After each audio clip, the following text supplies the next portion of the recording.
Vamos lá. 140 para os montes.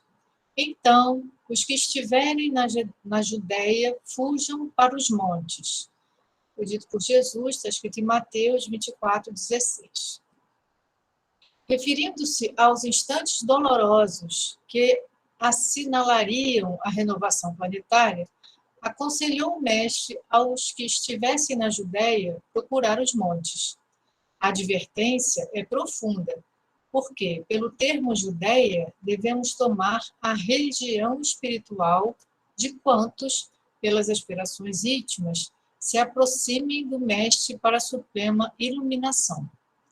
E a atualidade da Terra é dos mais fortes quadros desse gênero. Em todos os recantos, estabelecem-se lutas e ruínas. Venenos mortíferos são inoculados pela política inconsciente nas massas populares. A Baixada está repleta de nevoeiros tremendos. Os lugares santos permanecem cheios de trevas abomináveis. Alguns homens caminham ao sinistro clarão de incêndios. Aduba-se o chão com sangue e lágrimas para a semeadura do porvir. É chegado o instante de se retirarem os que permanecem na Judéia para os montes das ideias superiores. É indispensável manter-se o discípulo do bem nas alturas espirituais, sem abandonar a cooperação elevada que o Senhor exemplificou na terra. Que aí consolide a sua posição de colaborador fiel, invencível na paz e na esperança, convicto de que, após a passagem dos homens da perturbação, portadores de destroços e lágrimas são os filhos do trabalho que semeiam a alegria de novo e reconstroem o edifício da vida.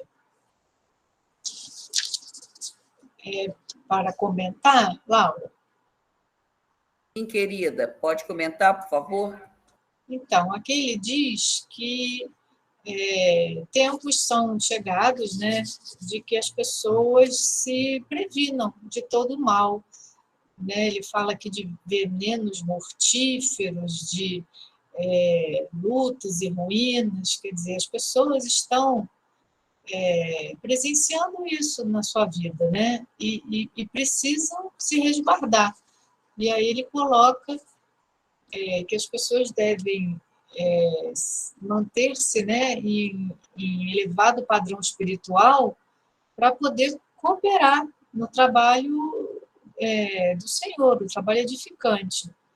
E que nem por isso nós não presenciemos lágrimas e algo que possa nos desequilibrar, mas que a gente mantenha a alegria para poder evoluir, né? Para poder participar da vida elevada, da vida espiritual, quando for o caso, né? No momento a gente está ainda em reconvulsões, né? Em revoluções internas e externas. Obrigado por me dar o trabalho. Nós é que agradecemos. Então, agora vamos nos preparar para a nossa prece.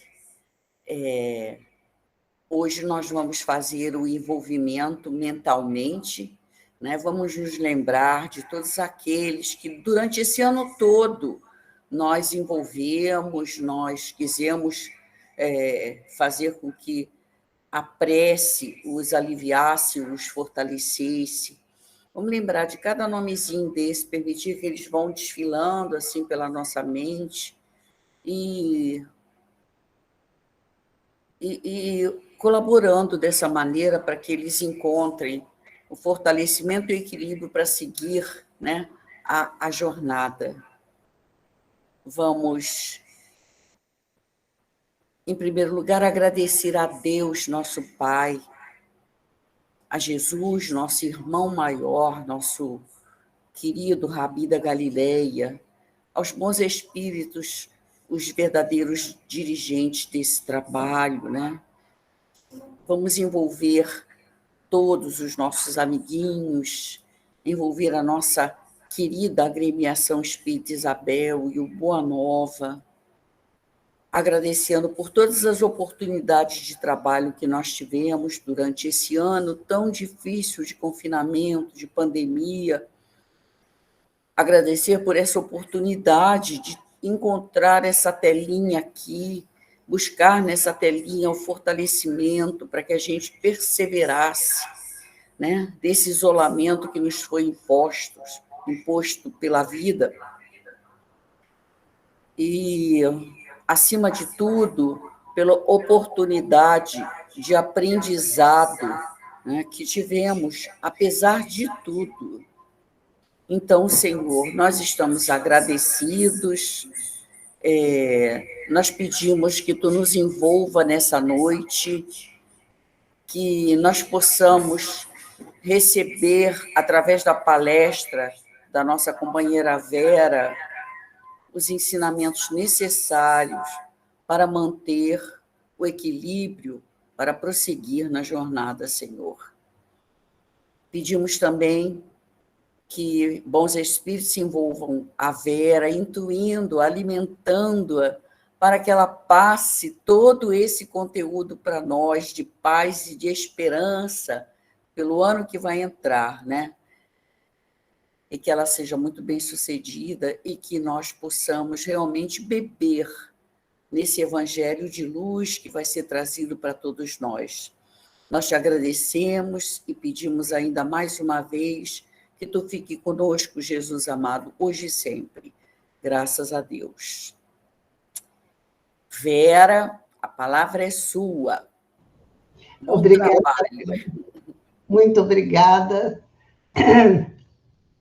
Muito bom estar aqui com vocês todos, né?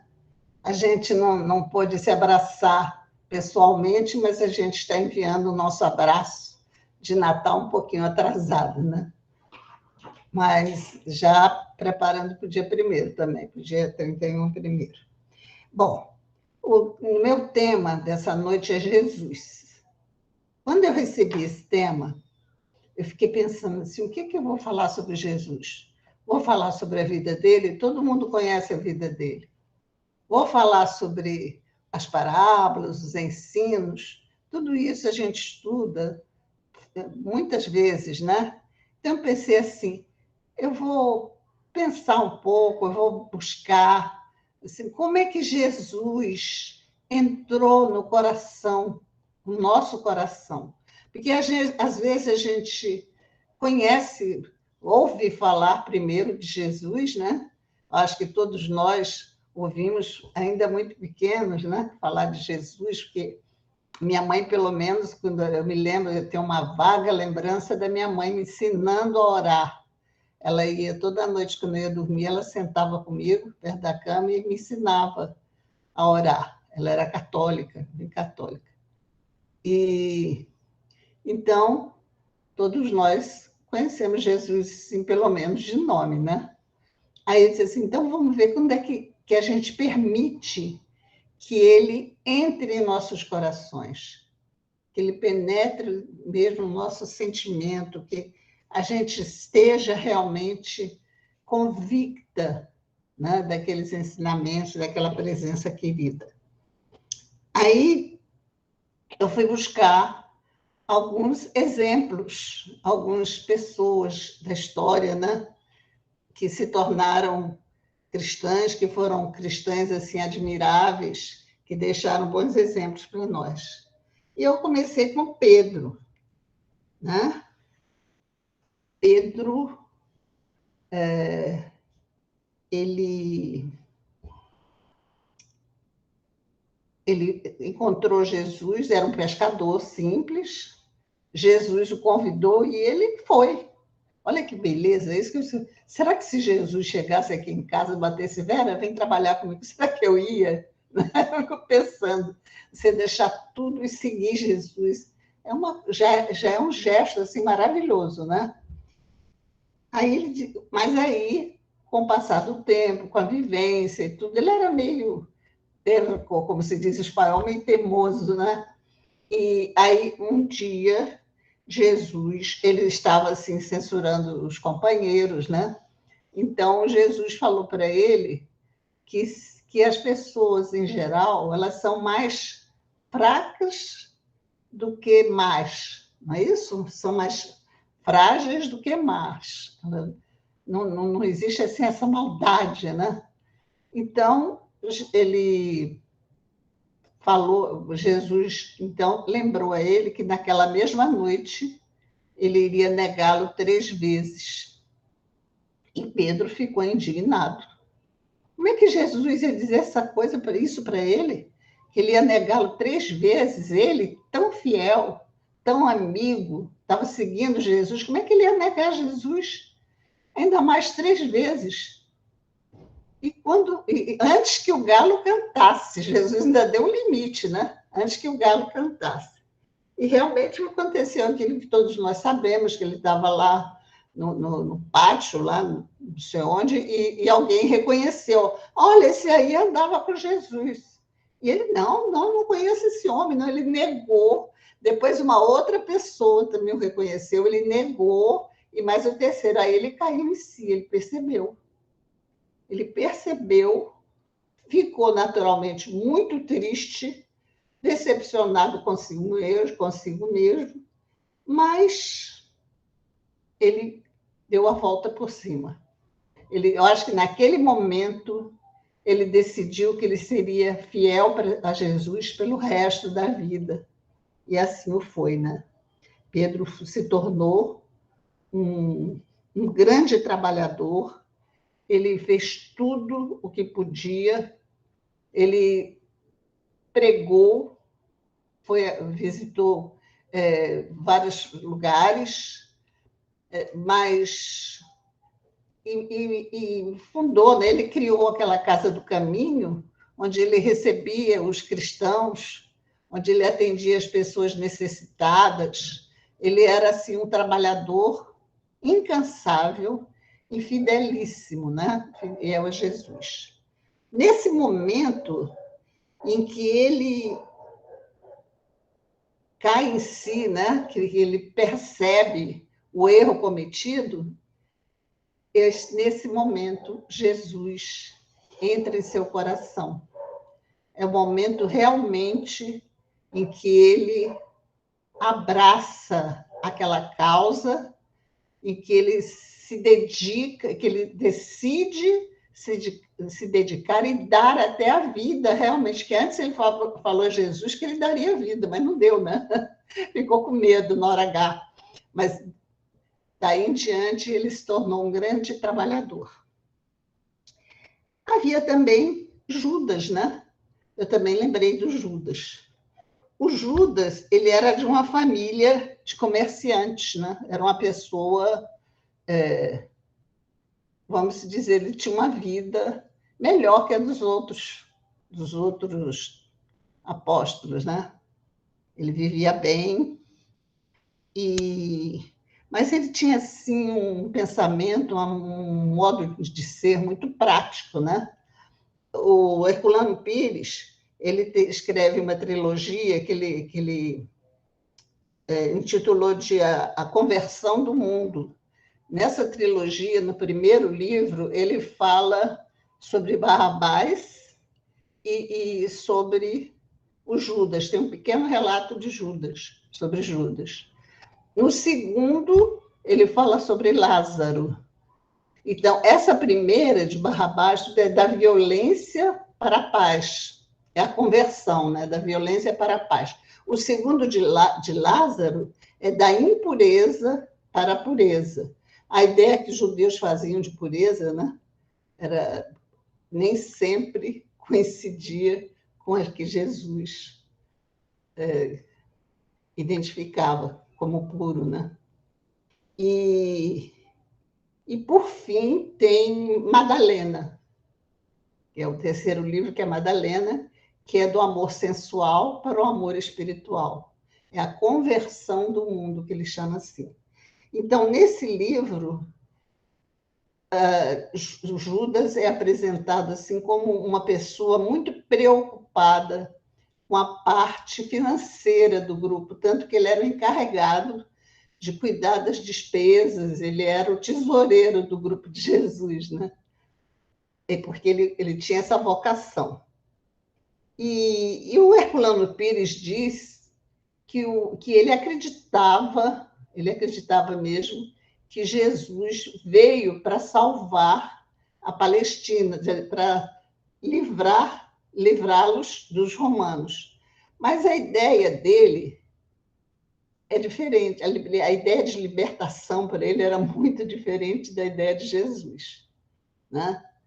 Ele achava que Jesus iria liderar um exército, um grupo de pessoas que iriam se rebelar contra os romanos. E quando ele percebeu que Jesus não ia fazer isso, ele quis forçar uma situação, né? Ele quis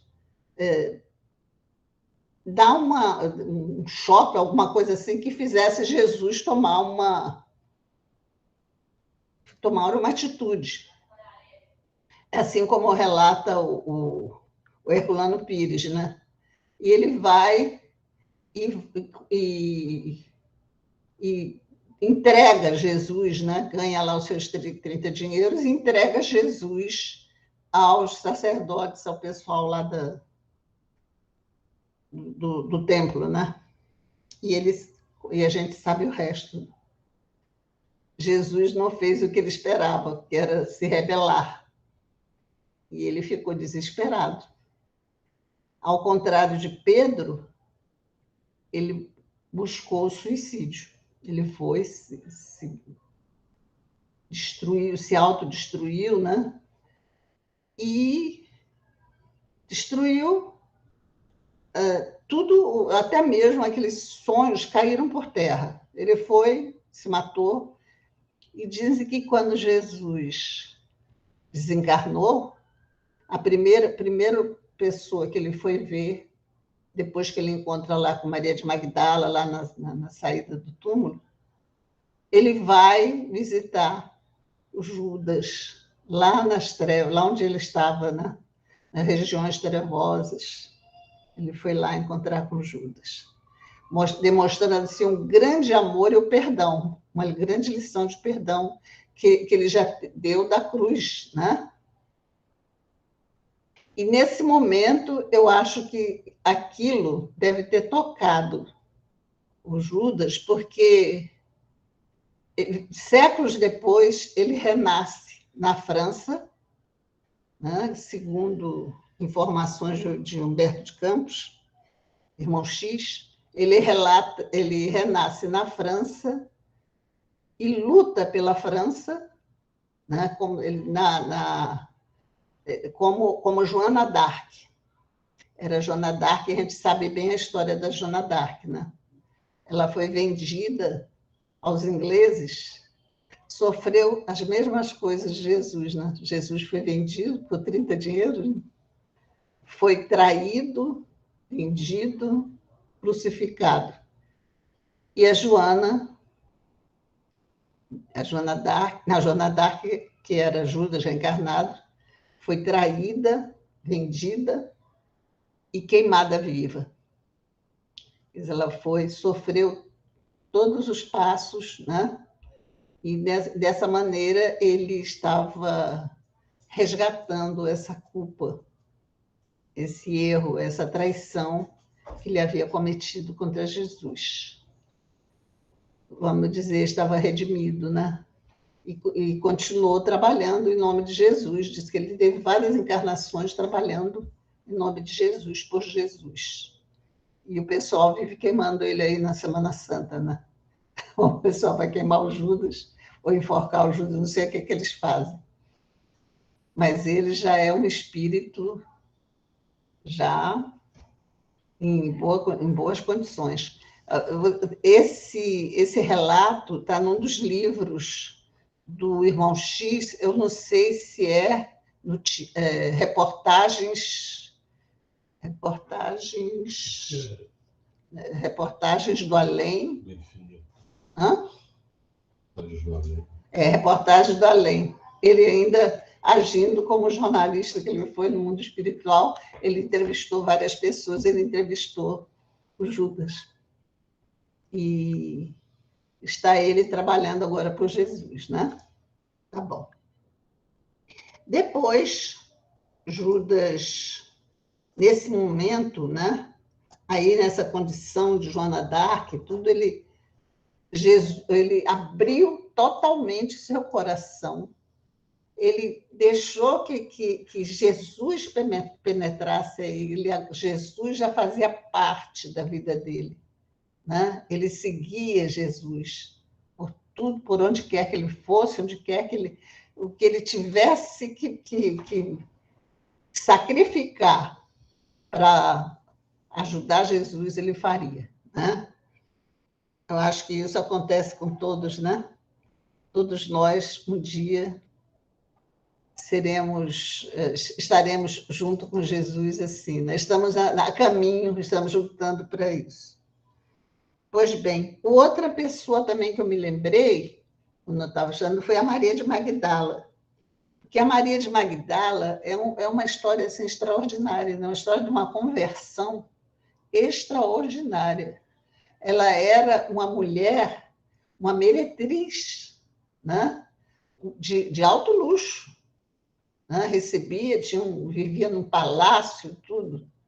O Herculano Pires também fala sobre ela nesse livro da Conversão do Mundo.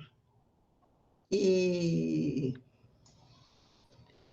ele relata, né? Ele conta assim, que ela tinha uma ansiedade muito grande dentro dela, porque ela buscava o amor. Ela buscou o amor a vida inteira, mas na sua vida de prostituta, ela nunca buscou ou encontrou esse sentimento. Ela buscou, mas não encontrou esse sentimento. Mas quando ela conheceu Jesus, ela encontrou o amor. E aquele amor puro, sublimado, né? Que a resgatou daquela vida, né? E a gente sabe nós sabemos da história dela, que ela abandonou tudo para seguir Jesus e depois foi cuidar dos Jansenianos. Olha que coisa, foi assim como uma mãe, ela foi cuidar dos Jansenianos, foi para aquele vale dos imundos, né? E cuidar dessas pessoas que eram rejeitadas pela cidade, né? Elas não podiam ir à cidade, eram proibidas, e ela cuidou deles até desencarnar. Então, essa é uma outra figura, e é assim, eu acho que é uma conversão, a conversão de Maria de Magdala é uma coisa extraordinária, porque ela veio lá da lama, né? daquela vida de prostituta, e se tornou aquela lutadora, aquela mulher que, em nome de Jesus, por amor a Jesus, ela foi cuidar dos miseráveis, esquecidos, rejeitados, né? Os jansenianos. Maria de Magdala. Crônicas de Além Túmulo. Está aqui o livro. Quem tiver interesse, tem umas crônicas muito boas, entre elas tem essa, que ele entrevista o Judas, né? Da espiritualidade. Outra pessoa também, assim, que a gente lembra é a mulher adúltera. A mulher adúltera também é um caso também de conversão muito bonita, né? Foi uma mulher que traiu o marido, né? Foi presa. Tinha lá nas leis de Moisés, nas leis mosaicas, que os dois deveriam ser apedrejados. Mas quem estava lá para ser apedrejada era ela. Onde é que estava o homem que traiu com ela, né? Ele não estava lá para ser apedrejado. Ela foi levada, foi castigada pelo marido, entregue para ser lapidada. Mas perguntaram, né? Eles viram Jesus para o tentar, como sempre diz, para o tentar. Alguém perguntou, essa mulher traiu, né? Essa mulher traiu o marido, é uma adúltera, e a lei manda, né, que a gente lapide, que a gente jogue assim, quantas pedras forem necessárias para levá-la à morte, né? Aí Jesus, a gente sabe da história que é muito bonita, né? Jesus disse que estava escrevendo assim na areia, aí eu não sei quem que me falou, se eu escutei isso, se eu li em algum lugar, ou se eu vi em alguma palestra, disse que Jesus estava escrevendo todas as imperfeições daqueles homens na areia, né? Todos os erros, os pecados daqueles homens. E quando eles vão perguntar a Jesus, que ele diz, atire a primeira pedra aquele que estiver sem pecado, ninguém atirou. Muito ao contrário, eles deixaram cair a pedra no chão, né? E foram saindo, foram se afastando. E a gente lê lá na Amélia Rodrigues, né, que os primeiros a sair foram os mais velhos, porque pecavam há mais tempo, né? Tinham muito mais pecados.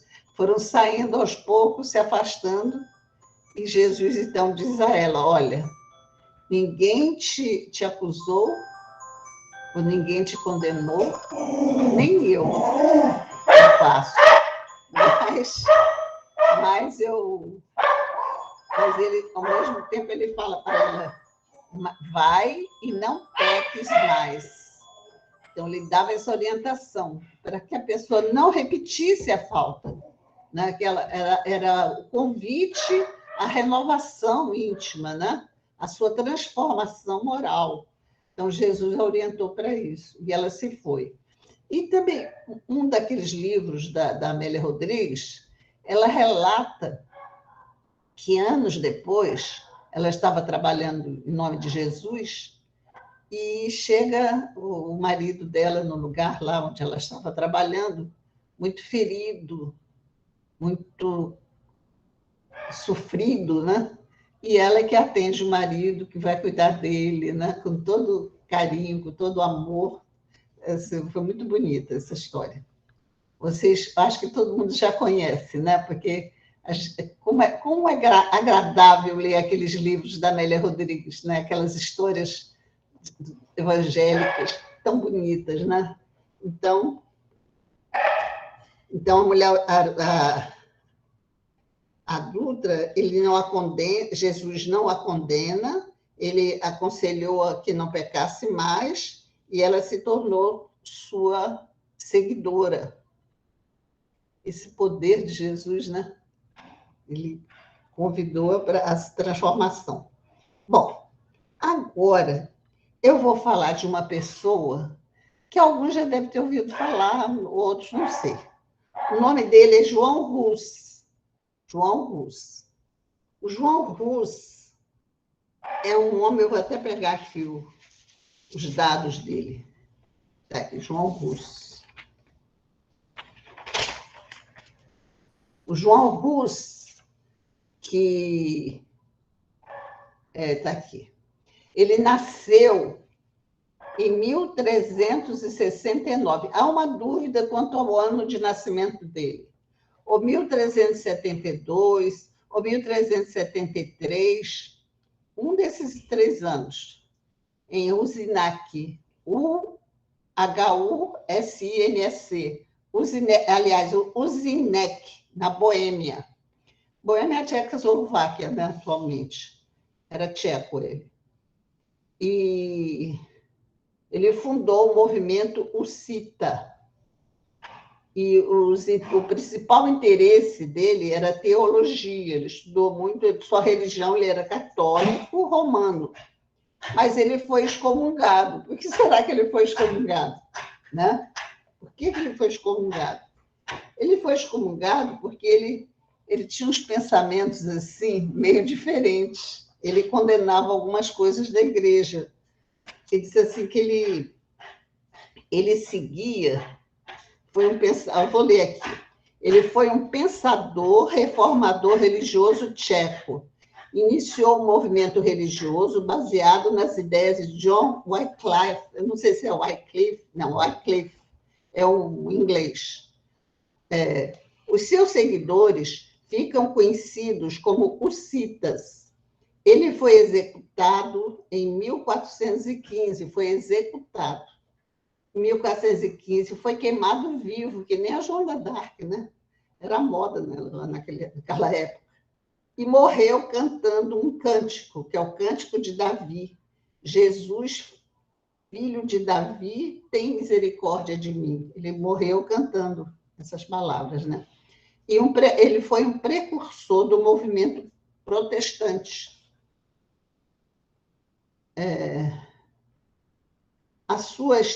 Ele deixou uma extensa obra escrita que lhe concedeu um importante papel na história literária tcheca.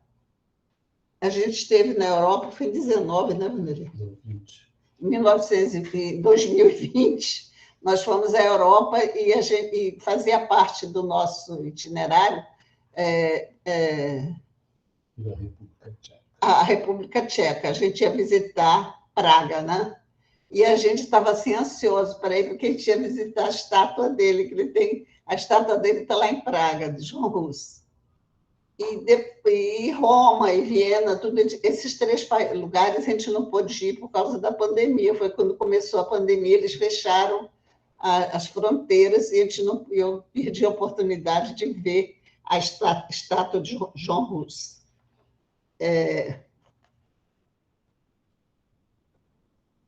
Ele também é responsável pela introdução de uso de acentos. Olha só, a língua tcheca também tem acentos, né? Por modo a fazer corresponder cada som a um símbolo único. Hoje em dia, sua estátua pode ser encontrada na Praça Central de Praga, na Praça da Cidade Velha. Bom, deixa eu ver o que mais tem aqui para a gente falar dele. Ele é um famoso reformador da Boêmia, nasceu em Uznek, possivelmente no dia 6 de julho de 1369, como acreditam, tendo sido queimado vivo em Constança em 6 de julho de 1415. O nome Hus é a abreviação de seu lugar de nascimento, feita por ele mesmo, em cerca de 1399. Anteriormente era conhecido como Jan Husinek, ou em latim, Johannes de Husinec. Isso é latim? Seus pais eram tchecos de poucas posses, então não era gente rica. Teve de ganhar a vida cantando. Olha que beleza, ganhar a vida cantando é ótimo, né? Cantando e prestando serviços na igreja. Sentiu-se atraído pela profissão clerical, não tanto por um impulso interior, mas pela atração de uma vida tranquila como clérigo. Estudou em Praga, onde teria estado por volta de 1386. Foi grandemente influenciado por Stanislau tem um nome aqui que eu não consigo ler, que mais tarde se tornaria seu amigo íntimo e, finalmente, um grande inimigo. De amigo passou inimigo. Como estudante, Hus não foi excepcional, mas foi aplicado.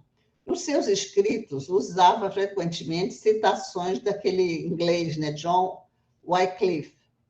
Era uma personalidade de temperamento quente. Esse John Wycliffe ele tinha umas ideias contrárias ao catolicismo, né, diferentes, de reformas do catolicismo, né? Ele fez o bacharelato de teologia e em 1396 ele fez o mestrado. Olha, na Idade Média já tinha mestrado, né? Em 1400 foi ordenado padre. Em 1401 tornou-se reitor da Faculdade de Filosofia e no ano seguinte foi reitor da Universidade Carlos. Em 1402 foi nomeado também pregador na igreja de Belém, em Praga, onde pregava em língua tcheca, né? Aí ele diz mais algumas coisas, esse homem e tal. muito importante. Aí tem uma parte que eu marquei aqui que eu queria falar. É assim, ó, John Hus era católico romano, porém pregava a primazia da Bíblia em detrimento da autoridade do magistério da Igreja, antecipando a reforma protestante. Hus também pregava sobre justiça social e uma sociedade igualitária. Se fosse agora, eu chamaria de comunista, né? Levantou a bandeira de que a comunhão deveria ser dada a todos. Isso aqui eu fiquei muito surpresa quando eu li isso. Disse, olha, levantou a bandeira de que a comunhão deveria ser dada a todos, incluindo aos mais pobres. Eu não sei, quem já foi católico aqui sabe o que é a comunhão, mas aqueles que nasceram no Espiritismo talvez não saibam. É uma hora lá da missa que eles dão um círculozinho assim, feito de trigo, diz que é o corpo de Cristo, né? Então, essa é a comunhão. E eles só davam comunhão para nobres, olha só, para nobres. Ele lutou para que fosse dada para o povo também, aos mais pobres. Ele foi excomungado pela igreja no ano de 1412 e depois foi levado à fogueira em 6 de julho de 1415. Ele era realmente muito perigoso no dizer da igreja, né? No pensar da igreja. Você já sabe quem é esse homem? Alguém aí sabe? Eu vou dizer. Reencarnou no século XIX como Léon Hippolyte Denisard, que depois usou o nome de Allan Kardec, tá? Essa foi uma encarnação de Allan Kardec. Vocês veem que nessa encarnação de John Hus, que homem, né? Que coisa, que convicção, que firmeza que a gente percebe em Allan Kardec também, né? Então, essas pessoas, elas tinham bem dentro do coração, e não posso dizer no corpo inteiro, né? viviam as lições do Evangelho em todos os momentos de suas vidas, né? E ele reencarna depois, essa aqui foi, ele reencarnou em 1369 e desencarnou em 1420, viveu bem, né? Mas veio a reencarnar em 1903 na França. Não sei se entre essas duas encarnações ele teve outra, não sei dizer. 1803. Eu falei 1900? 1803, Wanderlei está me corrigindo. Então, esse homem extraordinário, né? Foi o homem que abriu o seu coração para Jesus, ele naquela seriedade dele tudo, e se dedicou ao trabalho espírita, foi perseguido, a gente sabe que ele pela igreja, naturalmente, né? Mas cumpriu a sua tarefa até o fim, né? E era acompanhado por uma grande mulher, né? A sua esposa, tão bonitinha, né? Quando ele desencarna, ela continua a tarefa dele, fazendo... Ela foi também presa, desrespeitada, né? Depois da morte de Kardec. Ela sofreu também, a Gabi. Gabi é muito familiarizada com ela, né? Tá? Então, essas são essas pessoas que a gente lembra, assim, que tiveram essa vivência cristã que sensibiliza a todos nós. Aí eu fiquei pensando, gente, vamos ver alguma coisa aqui no Brasil? Aí eu lembrei da Joana Angélica. Vocês já ouviram falar na Joana Angélica? Joana Angélica foi uma freira da Bahia, baiana, de Salvador, né? Ela era irmã superiora do convento da Lapa. Eu visitei já esse convento muitas vezes. Ele agora está bem diferente do que era, né? Eles mantiveram por muito tempo aquela tradição, aquele chão antigo, tudo. Agora eles estão fazendo algumas reformas, mas está lá no convento. Quando vocês forem a Salvador, visitem o convento da Lapa, porque a Joana Angélica, que é conhecida nas obras do Divaldo como Joana de Ângeles, né? Ela foi essa mulher extraordinária, né? Que deu a própria vida para defender umas jovenzinhas, foi atravessada por uma espada, uma lança, não sei, né? Porque ela não queria que os soldados portugueses entrassem. Ela queria preservar as meninas, né? As freirinhas lá. E eles, então, atravessaram. Ela foi morta assim. Ela teve uma encarnação do século XVIII, no século XVII ou século XVIII, agora no Barroco, não lembro mais, no México, na cidade do México, como Juana Inés de la Cruz. Era conhecida como Juana Inés de la Cruz, foi uma grande poetisa, escreveu vários poemas, escreveu também prosa, e eu estudei na literatura hispano-americana, eu estudei as obras dela, da Juana Inés de la Cruz. E eu, naquele tempo, não era espírita, mas eu identificava ela com a Joana Angélica. Engraçado, né? Uma intuição lá dentro de mim. Diz assim, engraçada essa freira, aqui me lembra tanto a Joana Angélica lá de Salvador, né? E era própria. Eu li um livro, tem um livro aqui do rapaz, que ele conta várias encarnações dela. Diz que ela foi Joana de Cusa. Aquela Joana de Cusa que morreu por Jesus também, né? A gente sabe, na arena, foi morta lá junto com o filho. E depois foi a Santa Clara. Aí eu acho que foi uma das únicas encarnações que ela não teve o nome de Joana.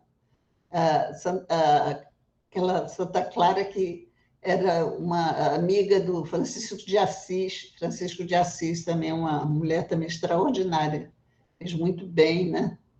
E depois vieram outras encarnações dela, e até que ela reencarna no México, como a Juana Inés de la Cruz, uma mulher intelectual, extraordinária, escrevia poemas, escrevia cartas, e chegou um certo momento que o bispo lá a proibiu de escrever. E ela aceitou aquela ordem e deixou de fazer uma coisa que ela amava tanto, né? Mas o que mostrava também aquele coração pacífico, amoroso, que também tinha aceitado Jesus e tinha Jesus no coração. Essa é a Joana de Anjos, né? Então, bom, eu quis falar de todas essas pessoas para depois a gente refletir um pouco sobre nós mesmos, né? Sobre a nossa condição e o que nós devemos fazer para permitir que Jesus penetre o nosso coração, né? Que a gente seja um seguidor de Jesus. Eu acho que nós, no nosso estudo de Ésimo, e nós tivemos várias vezes temas sobre Jesus. É uma coisa que o nosso grupo gosta muito, né? De vez em quando pedem um tema assim, que é referente a Jesus. Mas a gente nunca conhece completamente ou profundamente Jesus, porque a gente não tem ainda aquela sabedoria, né? Aquela profundidade que falta aos espíritos de mais vivência, de mais conhecimento. Mas cada um está lutando por isso, está fazendo seu esforço para conhecer, para que possa chegar a vivenciá-lo nos dias a dias. Aí a gente pergunta, quem é Jesus? Quem é Jesus? Será que a gente conhece? O que Jesus é para nós? Né? Como é que eu vejo Jesus?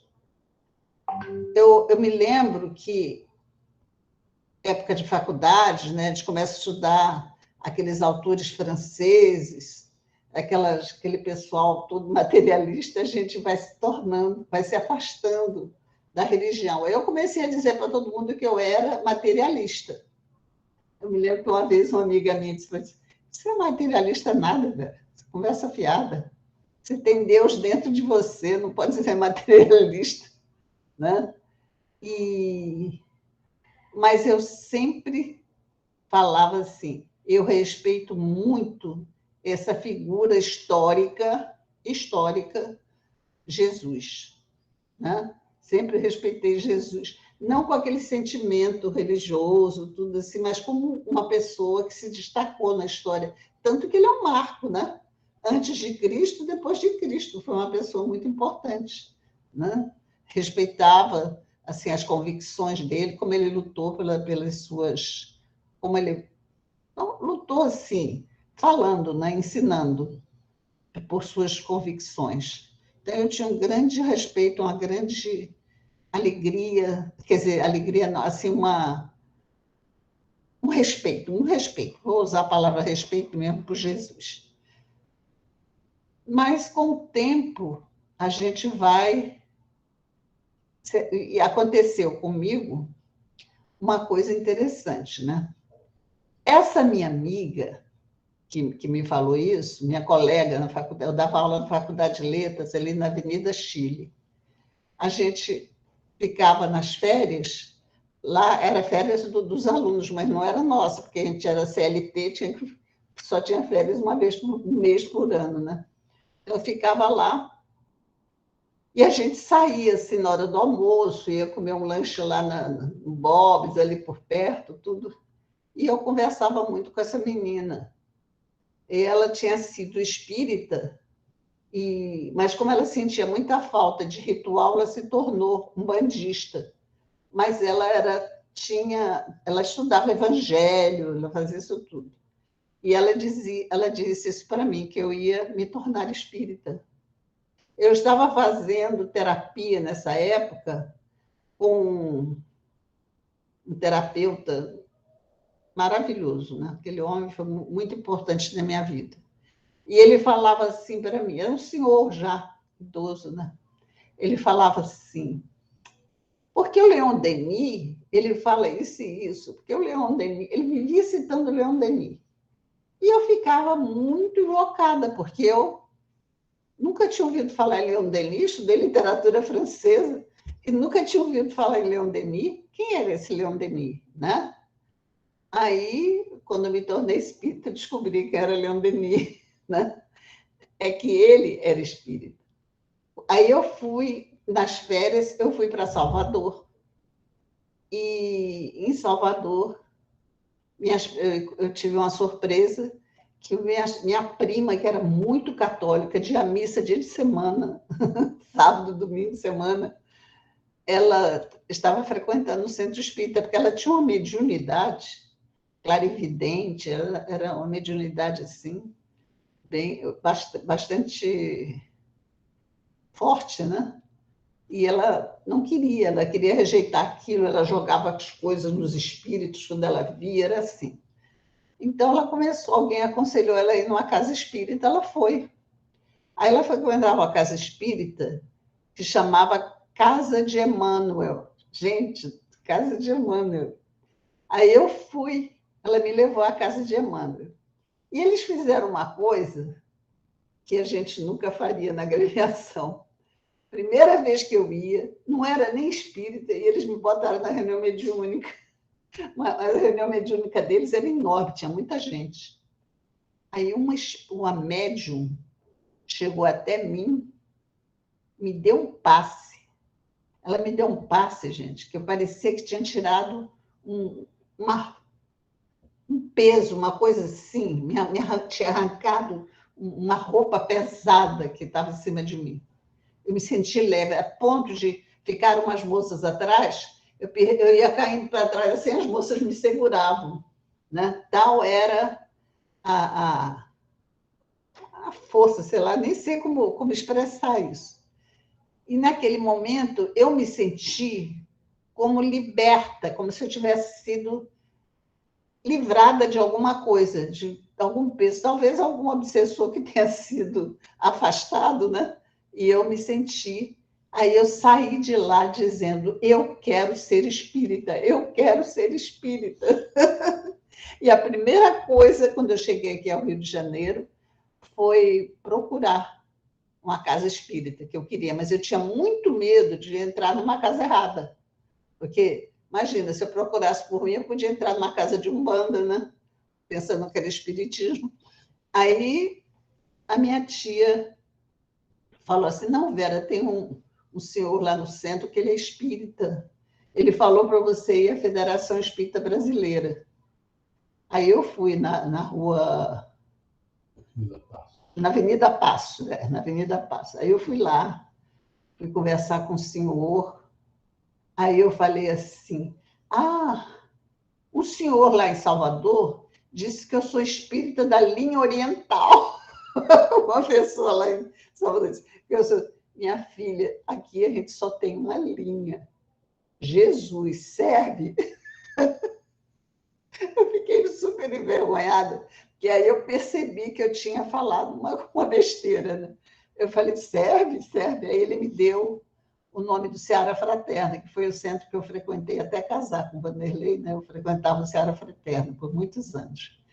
E, então, realmente, como minha amiga tinha dito, né? Eu encontrei Deus. E olha só, eu tive que ir à minha terra para nascer de novo, né? Fui para Salvador e lá encontrei Jesus. Então, isso acontece conosco, com muita gente, muitas pessoas passaram por isso. Encontraram, assim, talvez muitos de vocês que estão agora me ouvindo tenham entrado para o Espiritismo assim, como se fosse um chamamento, uma coisa assim que te puxasse para aquilo. Né? Eu saí de uma... Não acreditava em nada, era muito pela educação, que eu estudei em escola de freira por um tempo, e eu saí desencantada com tudo. E depois, muito por isso, né? Eu fui me afastando da religião por causa disso. E depois eu me tornei espírita de uma hora para outra, na minha terra. Só que eu não morria de medo de fazer besteira. Aí, na federação, me encaminharam para o Seara Fraterna, onde eu tinha um centro de muito estudo também, né? A gente estudava muito lá, e até que eu conheci o Vanderlei, um jovem espírita, casamos-nos e continuamos na nossa tarefa espírita, trabalhando sempre. Gente, eu acho que eu acabei cedo demais no meu estudo, mas eu poderei falar mais um pouco. Quem fala de Jesus pode falar mais vezes, porque o tema do meu estudo é Jesus. Então, eu fico pensando aqui na importância de Jesus na vida de cada um. Porque quando você não acredita em nada, agora me vieram as lembranças das coisas que eu sentia. Primeiro, é você se questionar: para que eu nasci? Por que eu estou aqui se a vida vai acabar? Eu me questionava isso. Eu morro, tinha um medo de morrer terrível, e deixo de existir. Não sou mais nada, né? Aí, quando eu comecei a conhecer o Espiritismo, eu vi que não era assim, né? Que a vida continua mesmo, e continua por muito, e muito, e muito, e para sempre, né? Então, isso traz para nós assim, uma alegria muito grande de saber que nós não somos alguma coisa que passa, sem importância. nós somos muito importantes para Jesus.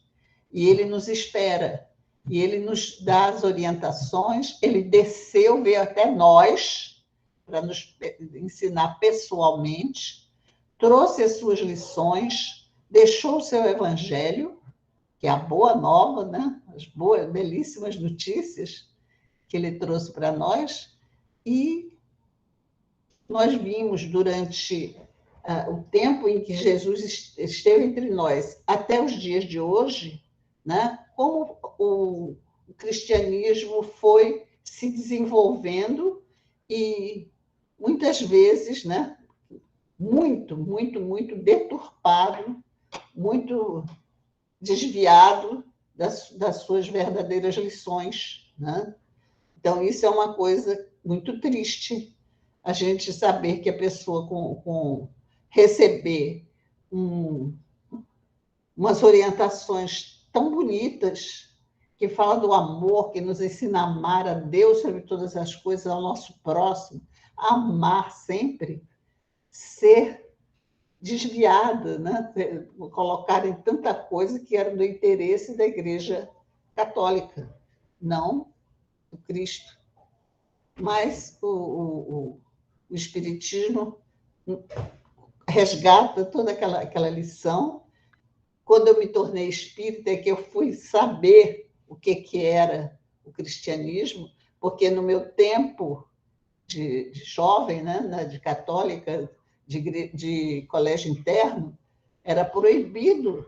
O católico não podia ler o evangelho, era proibido, não podia. Por quê? Né? Por que não podia? A história do Eurípides Barçanufo, tinha um padre que gostava muito dele e queria que ele fosse padre. No princípio, ele tinha essa intenção. Mas aí o padre deixou ele ler o Evangelho, a Bíblia, tudo ele leu, estudou aquilo tudo. Depois ele leu um livro do Leon Denis, né? E ele viu que o que ele queria seguir mesmo era a doutrina espírita. Ele se tornou espírita. E o padre ficou desesperado. Dizem que ele enlouqueceu, né? Por causa disso. Você disse que ia fechar com essa passagem. Tá certo. Tá bom. Tem aqui uma página de Emmanuel, do livro Pão Nosso, que no futuro eu vou ler para a gente ver a importância disso tudo. E não mais ensinará cada um a seu próximo, nem cada um a seu irmão, dizendo: conhece o Senhor, porque todos me conhecerão, desde o menor deles até o maior. Paulo, né? Paulo falou isso na carta aos Hebreus, né? E o Emmanuel vai desenvolver. Quando o homem gravar na própria alma os parágrafos luminosos da divina lei, o companheiro não repreenderá o companheiro. O irmão não denunciará outro irmão. O cárcere cerrará suas portas. Os tribunais quedarão em silêncio. Canhões serão convertidos em arados. Homens de armas volverão a sementeira do solo. O ódio será expulso do mundo. As baionetas repousarão. As máquinas não vomitarão chamas para o incêndio e para a morte, mas cuidarão pacificamente do progresso planetário. A justiça será ultrapassada pelo amor. Os filhos da fé não somente serão justos, mas bons, profundamente bons. Não só justos, mas bons, profundamente bons. A prece constituir-se-á de alegria e louvor, e as casas de oração estarão consagradas ao trabalho sublime da fraternidade suprema. A pregação da lei viverá nos atos e pensamentos de todos, porque o Cordeiro de Deus terá transformado o coração de cada homem em tabernáculo de luz eterna, em que o seu reino divino resplandecerá para sempre. Olha que coisa mais linda isso aqui, essa página, né? O Emmanuel está falando do futuro, no futuro. Assim, quando a gente vê esse futuro, não estarei aqui com essa personalidade. Eu serei talvez neta de algum dos meus filhos, né? Quem sabe? Estarei aqui junto, vou renascer perto de Vanderlei. Tá bom? Aí, esse futuro aqui, quando a gente chegar a essa época, né? Ele diz assim, o irmão não denunciará outro irmão. Olha só, aí é um sentimento mesmo fraterno. A gente vai amar ao próximo como você ama ao irmão, como deveria amar ao irmão, né? Isso que Jesus veio nos ensinar. Ele veio, conviveu com aquelas pessoas, amando profundamente, sabendo que ia ser traído e tratando o traidor talvez com certa piedade, com pena dele, né? Pelo ato que ele ia praticar. O cárcere cerrará suas portas, porque ninguém mais vai praticar crimes, né? As pessoas estarão fazendo o bem, servindo. Os tribunais quedarão em silêncio. Consequência, né? Os canhões serão convertidos em arados. Isso achei fantástico. Ao invés do homem ficar atirando ou destruindo cidades, casas, pessoas, eles estarão arando a terra, cultivando, plantando, para matar a fome das pessoas, né? Não haverá mais fome, com certeza. Homens de armas volverão à sementeira do solo. Olha que bonito. O ódio será expulso do mundo. As baionetas repousarão. As baionetas, que são aquelas armas, né, que tem uma espada assim na ponta, elas vão repousar. Ninguém mais estará matando, ninguém vai matar os seus irmãos, seus semelhantes. As máquinas não vomitarão chamas para o incêndio e para a morte.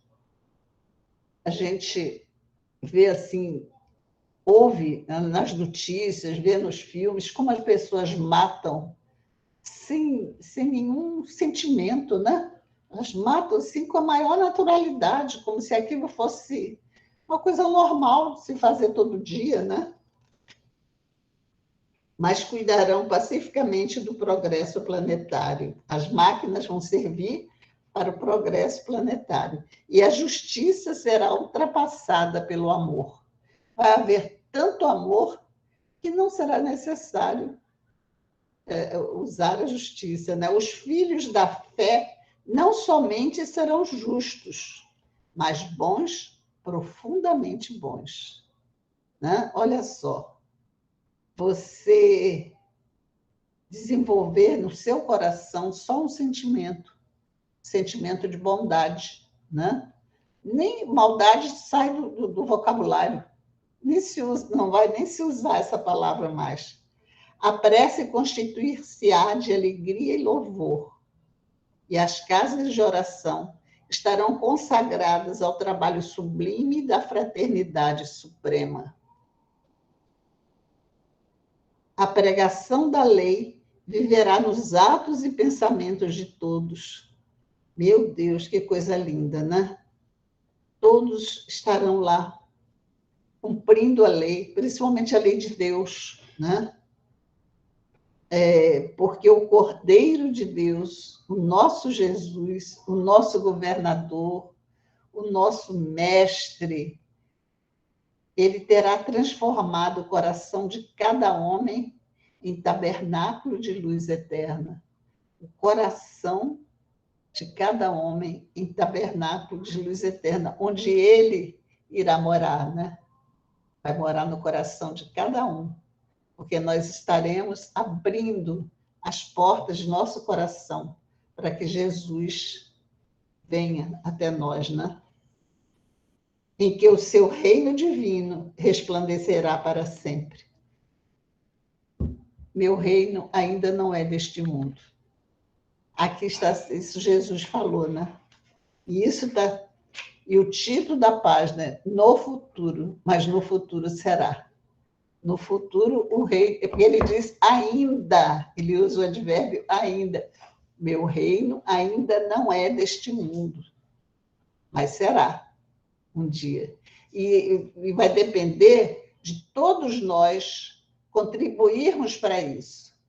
E a doutrina espírita nos ajuda muito, porque nos ensina como devemos agir, nos dá uma orientação, nos dá força, coragem para enfrentar as injustiças do mundo, porque a gente sofre injustiça também ainda, mas vai chegar um tempo que não haverá mais injustiça, só amor. Então, meus queridos irmãos, meus amigos muito queridos do coração, é muito bom estarmos aqui juntos nessa noite, e eu agradeço muito a vocês, porque eu senti assim a vibração de amizade chegando, me ajudando. Tá bom, queridos? Uma boa noite para todos. Muito obrigada. Muito obrigada, Laura. Nós que agradecemos.